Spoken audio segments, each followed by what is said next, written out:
How many Dodgers will participate in the World Baseball Classic, and do you think that the Dodgers that do participate will suffer any negative effects? A lot, and yes. Well, it might not be as many as you think. So we know Ohtani's doing it. Right. He's going to hit. Seems unlikely he's going to pitch. Right. Yamamoto, reportedly in. It's not finalized. There's a whole process that these teams in the league and their agents go through. So it seems like he's going to be in. That's not a final thing yet. Would he just join from Miami, you think? So the Miami... Team Japan manager said that is not an option they are considering, that they would not do that. Right. So the interesting thing with Yamamoto and then with Roki, who I think is a much bigger question because the Dodgers can block him from participating because he was on the 60-day for so much of last year. Well, we should mention, right, our friend Taro Abe Yes. of Chunichi Sports has reported that Yamamoto's in and that Roki's out, that Roki will not pitch. It kind of makes sense because Sasaki wants to be a starter. He might be better off staying in spring training to do that. And then Freddie Freeman's going to play for Canada? Probably not. Yeah. Okay. Because of some lingering health things there. Is Alex Vesia? Will Smith is in for Team USA. Mookie Betts is still a question mark, and I think the longer we don't get an announcement from him, it's probably Right. Well, because Witt's playing now, right? And yeah. Now Mookie did say this year like he would like to play again, but Right. that was also before I think some circumstances have changed. Because as to now, how if his you're season the went. second guy at short, as opposed to, I mean, what does he move back to right theoretically? So Yeah. He still could. He has not been ruled out, but I'd also expect he might not. Alex Vesia could for Team USA. That was an interesting one. That is the one of all the ones that of all the possibilities. That's the one that makes me like a little bit uncomfortable, I guess, in terms of the effect that it might. I don't know. Yeah, I mean, like relief pitchers, he would have to ramp up a little early. I do think, I think from a personal standpoint, that would just be a cool thing to see. It would be very cool. I think it would be cool for him. I'm just kind of he's been wondering. through hell. Again, I'm just wondering the effect kind of on the rest of the season. He just seems like such a kind of like a max effort. It's to me just kind of watch, right? There's some guy, like Roki looks like he's like playing catch sometimes, right? And it's like 100 just out of the hand, and like this guy really he sweats. Right? And I mean this like in a very complimentary way, right? But like with Bessie, I really kind of do feel like he's kind of taken his whatever he was. Well, given, he growls, he shouts, he roars. He takes it to he has taken his gifts and pushed it to the max almost, and he's pitching a lot the last couple of years, and I just kind of wonder, you kind of Dylan trying to deny him his moment here. Well, I'm Great just saying. Dylan. Well, look, I think The guy's been through hell. It's his chance to shine. Yeah. Let him shine. Yeah, look, I mean, I am of the thing that like everybody, like whoever wants to play should be allowed to play, right? That this should be more, unfortunately, right? Unlike FIFA, right? And kind of with the World Cup, because it's the same thing that happens in soccer. None of these teams don't want their guys going to play international games, but it's just the way the league, right? The way soccer is structured. These teams have to release them. Obviously, this is a Major League Baseball run event. So Major League Baseball is going to protect the interests of Major League Baseball teams. So I think everybody should be allowed to play, by the way, just because that's, I think, in the long term, what's best for baseball. Next. Real quick before we move on from this, let me go back to the Japanese guys. Yeah. If the Dodgers block Roki, if they lobby for Yamamoto to be used in a really conservative way, is that going to be a problem?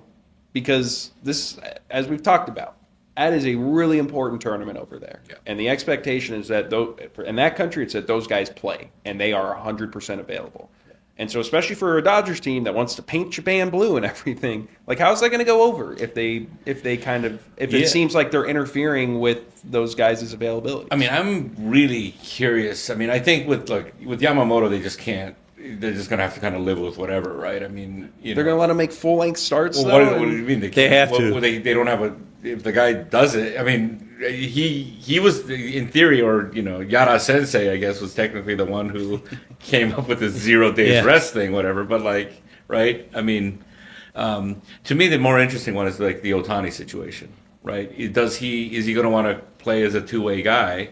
Will he really be okay just hitting? Is he really on board? I mean, I think a lot of it kind of depends on what Ohtani's actually feeling, right? Because one thing is that because they're not paying Ohtani basically anything, it's just $2 million a year. His whole contract's deferred. They're making a ton of money off him.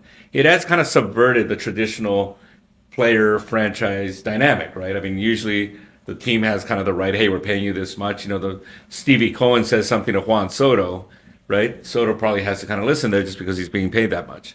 This is kind of the opposite situation. So that's to me kind of the one point where, and I think, like, look, if Ohtani comes out and says, you know what, I want to play both ways, I think Ohtani's going to wind up playing both ways.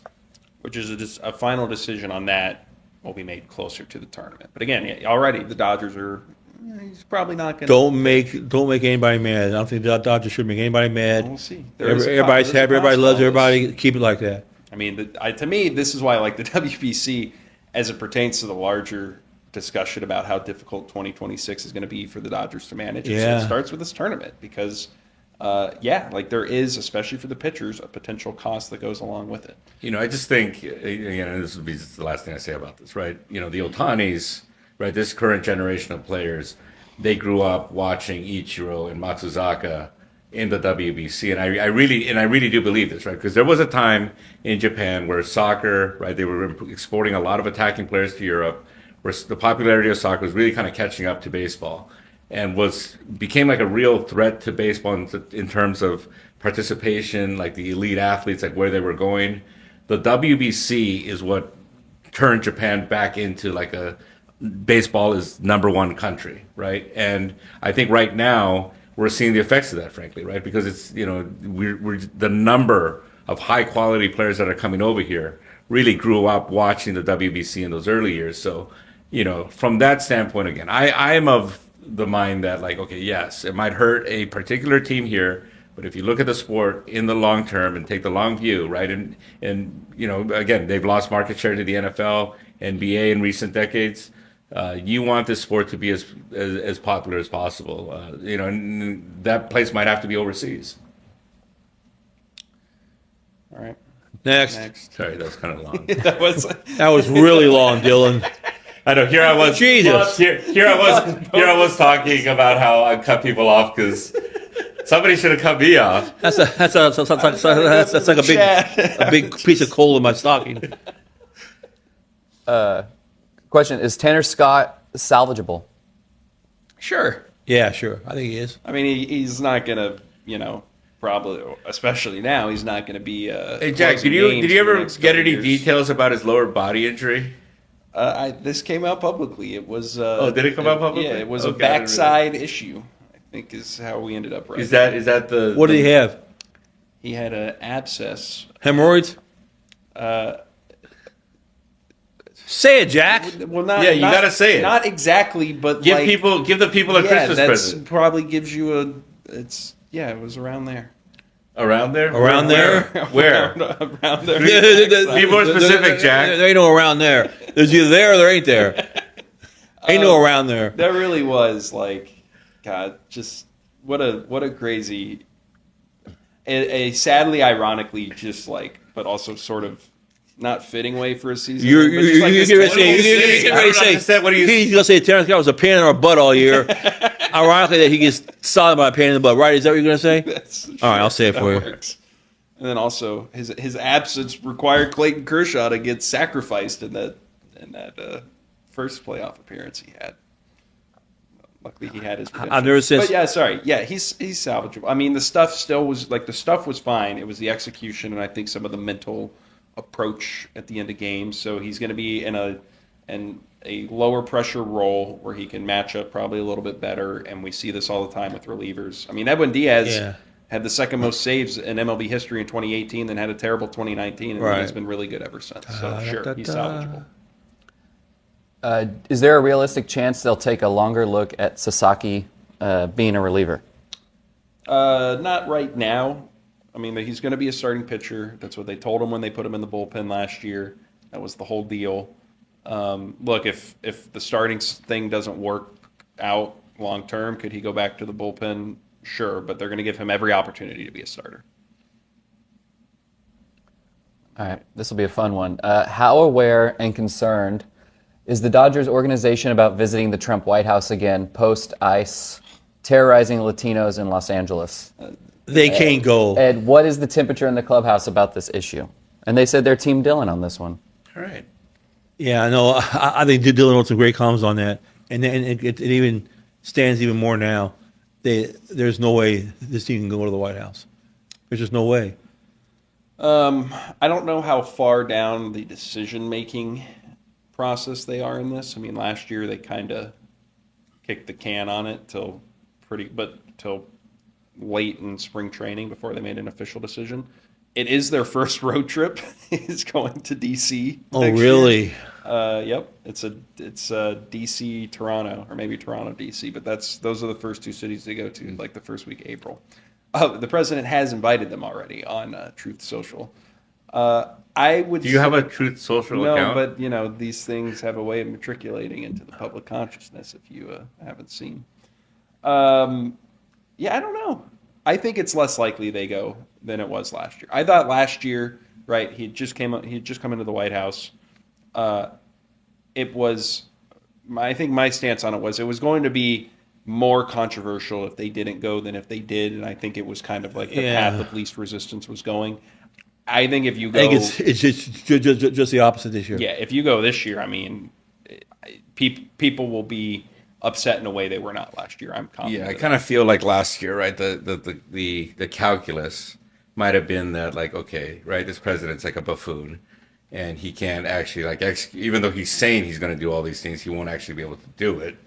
And right now that things actually got he's done it. Now things have actually. Now I would have said like he said he was going to do it, like right, but now he's actually done it. And I think that because I think the Dodgers viewed this as a financial thing, right, in terms of like, okay, what's going to cause like the least disturbance in kind of our fan base, what would actually stop people from coming to our games, and now things have gotten bad enough with this thing that I agree. I think it's turned into like a potential like landmine for them, right? And so my guess is that they're gonna tap dance around the landmine and not go this year. Will you set off a landmine with a column if they go?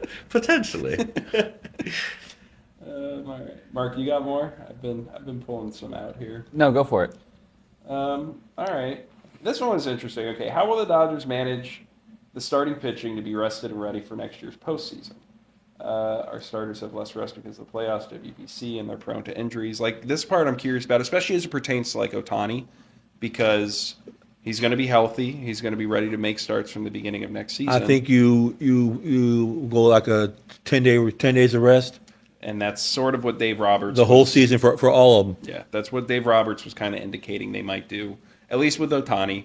And I think with the group, again, I'm kind of curious to see this year, just like there's going to be a lot of strategic maneuvering, I think, with the pitching and even some of the position players. And when it does come to the trade market, by the way, I think this is the one reason the Dodgers could maybe pass on certain trades this winter, is because I think there's going to be a high bar for them to part with this young pitching that they have, right? Because they do have Emmett Sheehan, and River Ryan's coming back from injury, and Gavin Stone, who remember led the team in innings.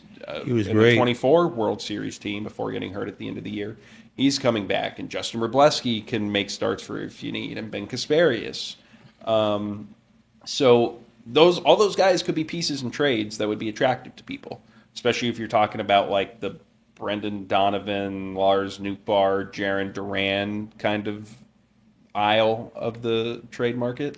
But if you're the Dodgers, do those moves move the needle enough for you to part with guys that you might need to pitch a lot of innings this coming year? Like I think I saw a joke when there were like Tarek Skubal rumors going around. Like, oh, if the Dodgers get Skubal, this will be the rotation next year. Skubal, Sheehan, Wrobleski, Kasparius, Bobby Miller, and then in parentheses, Sasaki, Glasnow, Snell, Ohtani, Yamamoto on the IL, because it might look like that for parts of next year. That's great. Well, it's interesting, right? I do think Yamamoto is going to, I mean, he talked about this last year, right? Just kind of his wanting to win the Cy Young Award. I think he's going to come in here and, right, as much as like we kind of think, we look at that postseason and think he's going to take like maybe put his foot off the gas a little bit, I kind of see it going actually the opposite way, where he's going to keep pushing himself. And then, if you're both Yamamoto and if you're the Dodgers, right, it comes down to like how much do they believe in like Yada Sensei, I guess, right, who's obviously come up with whatever training regimen that allowed this guy to have that postseason that he did. What was more unreal, Mickey Rose, Homer, or Yamo pitching back-to-back games? I think it was. Very I unlikely. think it was Yamo. I mean, the Yamamoto thing Was unreal. Was unprecedented, unheard of. yeah, like Miggy Rowe running into a home run. Ran a home run. That happens. It's baseball. Yamamoto doing that, was just is not something that you see. I think I mentioned it that night. But like, I grew up in Arizona. Randy Johnson pitching Game 6 and 7 of the World Series is like one of the most defining moments of that whole thing. And to me, like I always remember thinking like that is just it's such another era that we will never see again. Somebody do something like that. And for him to come, like he threw more pitches, Yamamoto threw more pitches in those two games than Randy Johnson did in 2001. And a lot higher leverage pitches in both of them. And yeah, for him to get through that, that will go down as a really, I think of this whole like run, right? Like maybe one of the most defining moments, right up there with Freddie's walk-off grand slam last year. Bulldog did it in '88, and it lasted for 40 years. Yeah. People still Yep. talking I'm about also it. kind of curious, I guess, kind of Otani's mindset, like coming into this season, right? I don't think, the way he pitched in the postseason that he could have possibly have been satisfied with that. Probably not. Right. No. It was right, given the standards that he at kind of least the hold Game himself 7 to, thing. right? And does he, does he is he of the mind? Okay, well, as long as if I go out and have like a great October on the mound, right? Would that be enough for him, or does he want to like, hey, you know what? Like I'm at the height of my powers right now, and if I'm going to have like kind of the greatest, you could argue that he's already had like the greatest season ever, but in terms of like, right, I'm going to kind of do this two-way thing at the highest level possible. Like I got to do it now.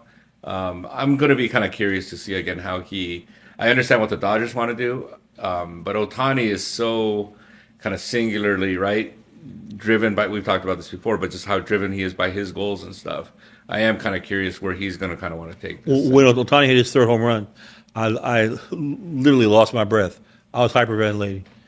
I was stunned. It was that's the most unbelievable moment. I think it's bigger to me. It was crazier than Freddie's grand slam against the Yankees. You know what was funny about that? I was actually I had my head down and I was already like writing because even after the 2 home runs, this was The second one left the stadium. Yeah, That was and then so I'm down writing and he's up and I just heard it and I'm like, oh crap, he hit another one. That's great, Dylan. Dylan says, "Oh crap!" While the rest of the world's cheering. Well, I was going to require me to rewrite some of the stuff that I was writing. Yeah. We got some Dalton rushing questions. You guys have any hot Dalton rushing takes? I think he'll play a little bit more this year. He's a guy that probably feeds into the prospect discussion we had earlier. Yeah, I thought. I was kind of surprised. I guess right. I like the other guy that they got, Rortvedt. I did too. Yeah. I think that my sense is the Dodgers, because they quietly signed him to this contract and tried to slip him into the minors. I think they were a little surprised that he got claimed. Right. So I liked him. But in the world that I imagined, I thought Rortvedt would stay, and that would actually give them the wiggle room and the necessary depth to actually trade Dalton Rushing. Yeah, right. His value now. Right. I think if you're the Dodgers, is low. Look at it. Right. Yeah. Let's give this guy another run. Maybe there's going to be some more extended playing time. He can maybe That's the factor thing, in at some first stocks base. rebound. Some stocks, like his guy Bobby Miller, right? Oh my God. What could you get for Bobby Miller right now? A bag of balls. Man, we've ripped. And you know what? Let's stop here. Like we've maligned. He's a Bobby Miller so much. quite a bit. Bobby Miller reliever. Maybe that's the 2026 surprise. We talked about that for the last 2 years. All right, we talked about the most exciting Dodger. Is Will Smith the most boring Dodger?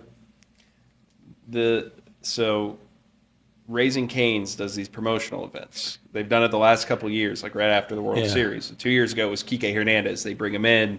There's fans there. They shoot commercial ads during it. They do an interview, and Kike eats all that up, right? He was getting up on the stage 2 years ago going, "Tell Andrew to bring me back," And Will Smith doing it, he was a good sport, but watching him read cheesy chicken finger commercial ad lines, it's painful. But that's what was so funny about him being technically the hero He hits the first. That was what, the first game-winning extra inning Game 7 home run in World Series history. But Like, so- it was historic, and it's going to But, kind of get glossed over because it's Will Smith. And Yeah. but I also think Miggy Rose home run will get. that'll be remembered more. Yamamoto stuff will be remembered more. The catch will be remembered more.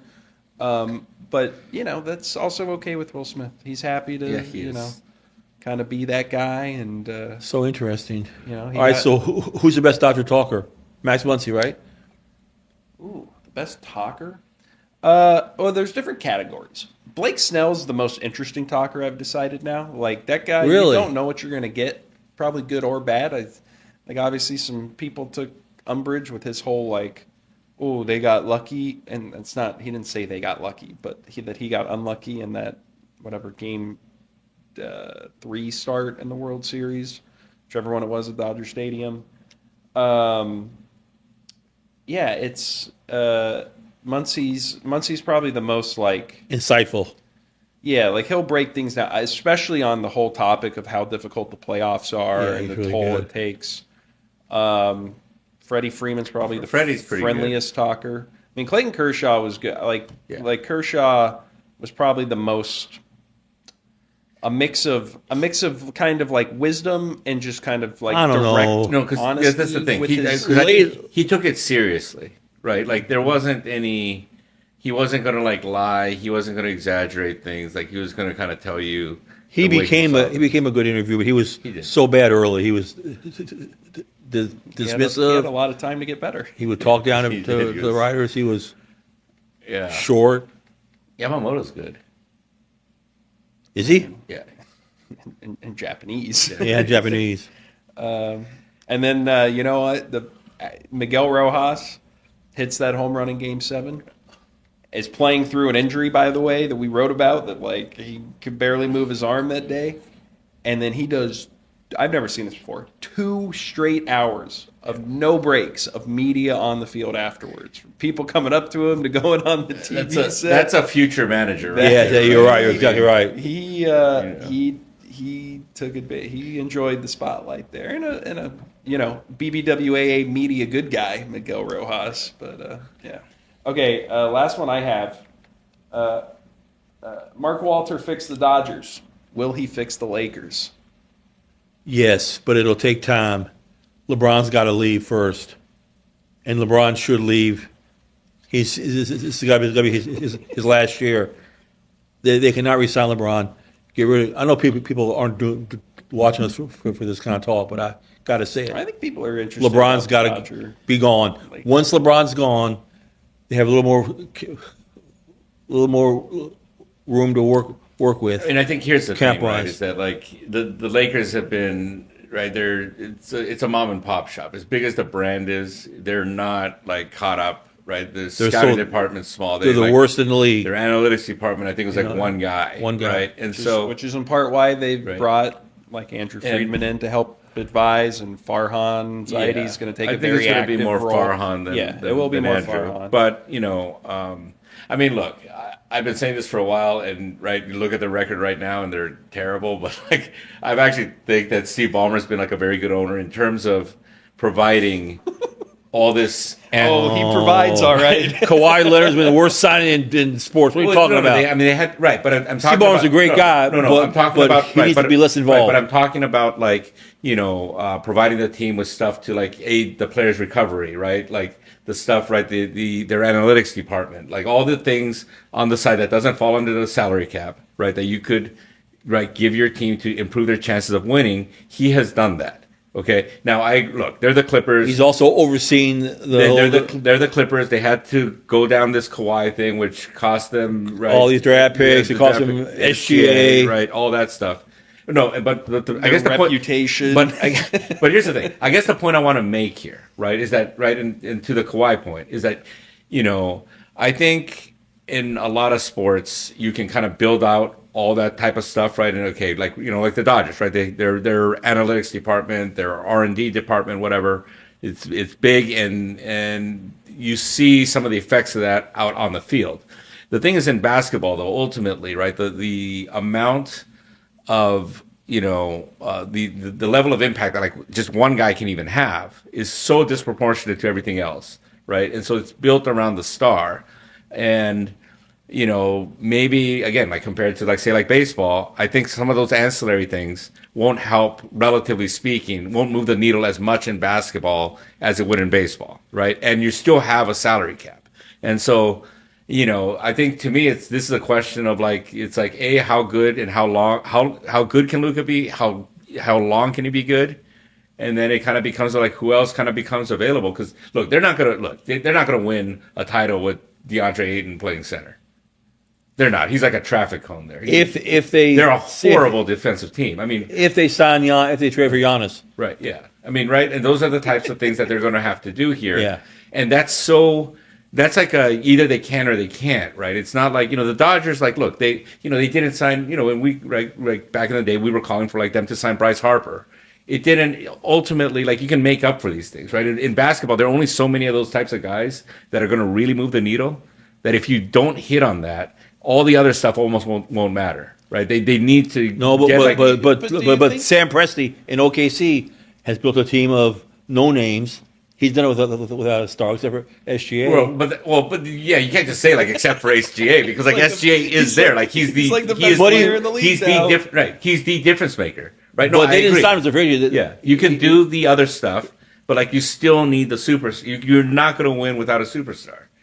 And look, they got one like in Luka. Yeah, but I think, and then you're starting to get into this race now, right? Where like, okay, they're going to have to kind of get caught up. I mean, this is the thing. It's like the Lakers are behind everybody analytically. Like, forget about like, you know, whatever. This isn't like when they came in and took over the Dodgers and like, okay, most of the teams in the league were kind of at one level and the Dodgers like just jumped out in front of everybody. Here they have to catch up, and they're going to have to catch up before Luka gets old. And like you said, I don't think that this is going to be like an overnight process. So I just think it's going to be harder. I'm not saying it can't happen. I just think it's going to be harder. Laker Dylan has now caught us up on the whole. Thanks, Dylan. On the Lakers world.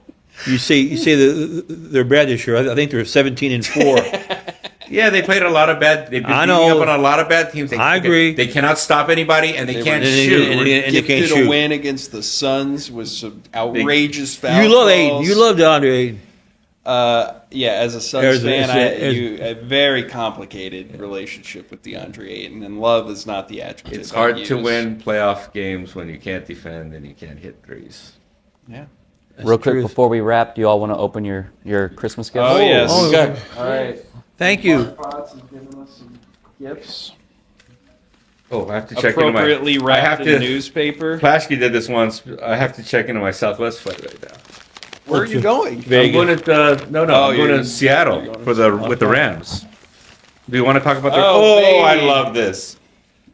Zip, this is awesome. Thank you. What does yours say? Peter Parker. What does yours say? I hate your town. What is yours?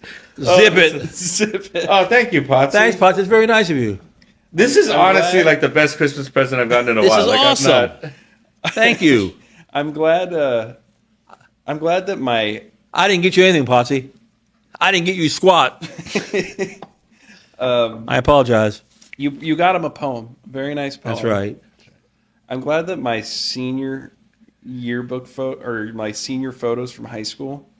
Continues to be my LA Times headshot. Is that really? Well, when I joined the Times, I joined as an intern. So when you join as an intern, you don't get like, you know, the headshot typical onboarding process. And then I just never got one. Well, thanks, Potsy. That's very thoughtful. Do I not look like this guy anymore? No. Well, you got the beard. Right, because even like the Japanese reporters like make fun of me for this photo, saying that like I am considerably more obese than I used to be at this time. Oh, you're not. You both look great, and it's been an honor and a pleasure to this show has be on the show with you guys. Yeah, the show's been very fun, and doing stuff like this again is a reflection of how many people. And we want to thank everybody who watches and listens and comments on us and grabs us and tells us that they like it. We appreciate all that. Yeah, no, this doing the show has been a really fun part of the last couple of years for us, and hopefully for everyone at home who's followed along. It's been great. Yeah. Want to wish a good, happy holiday to everybody. Merry Christmas from Dodger Debate to you. You don't have a goodbye poem? I can read it. The last line again. Then I heard Potsy exclaim as he drove out of sight, "Merry Christmas to all, and to Dylan in the sixth inning, good night."